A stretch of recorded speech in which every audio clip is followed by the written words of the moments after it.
Hi. I've been sitting on this story for quite a while. And after the gentleman, Roger, I don't mind using his name because we discussed sharing his story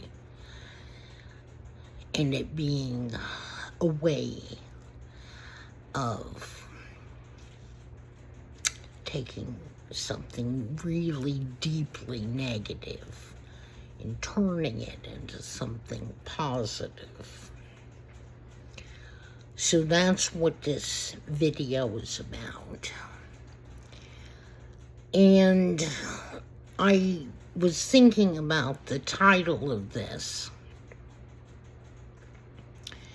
and I think men in particular are more susceptible to this Roger type issue than anyone else.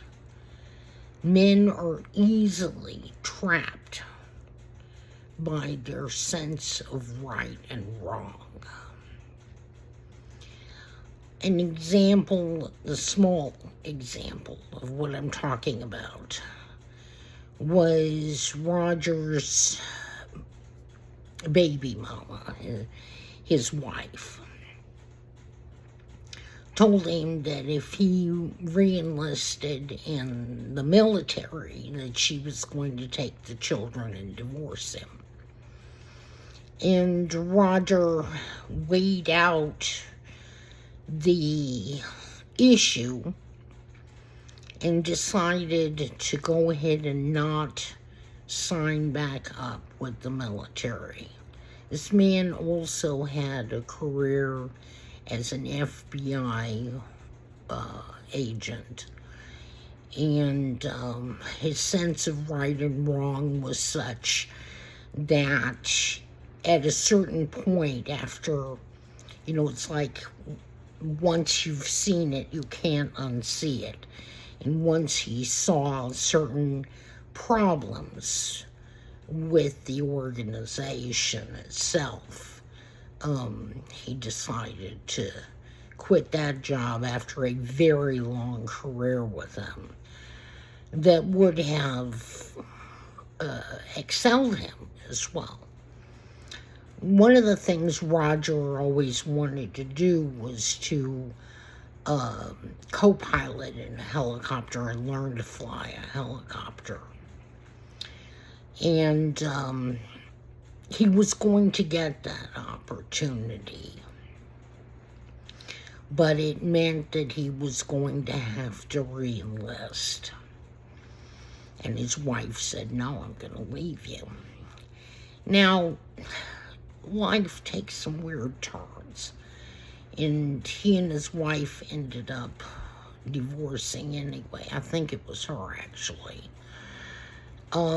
Even though he did what she asked, and it cost him a lot. It even cost him in the amount of child support he was able to pay her. When things like that happen, men make the best decisions in the moment that they can. Usually. There was this one case where Roger took his grandson in at 16. And Roger was happily married to his final third wife, who he said he wished he had met her all along and that she'd been the one, from the beginning. So he was in a really good relationship that was very emotionally satisfying with somebody that he felt really on par with when he took his grandson in. His grandson, being very young, stayed with him until he was 18. And his father, who Roger loves very much, um, his father said, I'm gonna take the boy back because he is my son and I need to do this. Well, fast forward to, the boy is 18 and there's trouble going on and Roger's hearing about it. Roger doesn't want to step on his son's toes because it's the right thing. Right? The right thing to do. Let him go ahead and take responsibility. But something inside of him wanted to speak up and say, let the boy come home to me.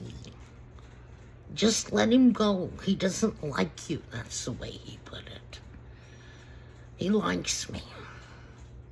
Let him come home. And he stepped on it because he didn't want to cross that right and wrong boundary.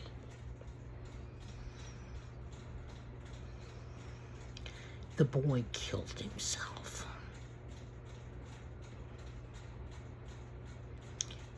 And retrospectively, Roger says that he cannot forgive himself. He's now dying stage 4 cancer and is in assisted living. He was moved there recently after several falls. But his mind is still working. So let us not, gentlemen, make all of our decisions based on right and wrong.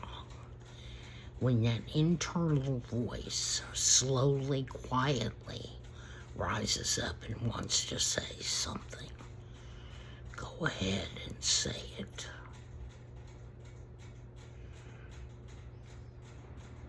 You don't want to be in Roger's position, regretting that till the day you die.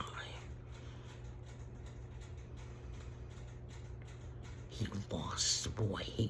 He really loved that period, those 2 years he had the boy living with him. And with his wife, they were truly happy. Roger was truly happy.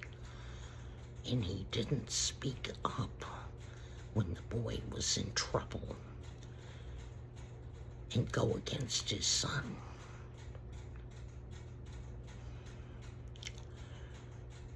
Now, naturally, his son has his own regrets about the way he behaved before the boy killed himself. Roger could have saved them both if he'd just been willing to speak up. I think men in particular, because they try to do the right thing and they try to bear up, right, and be strong. But when that small, still voice, the one of caring and love, wants to speak, let it speak.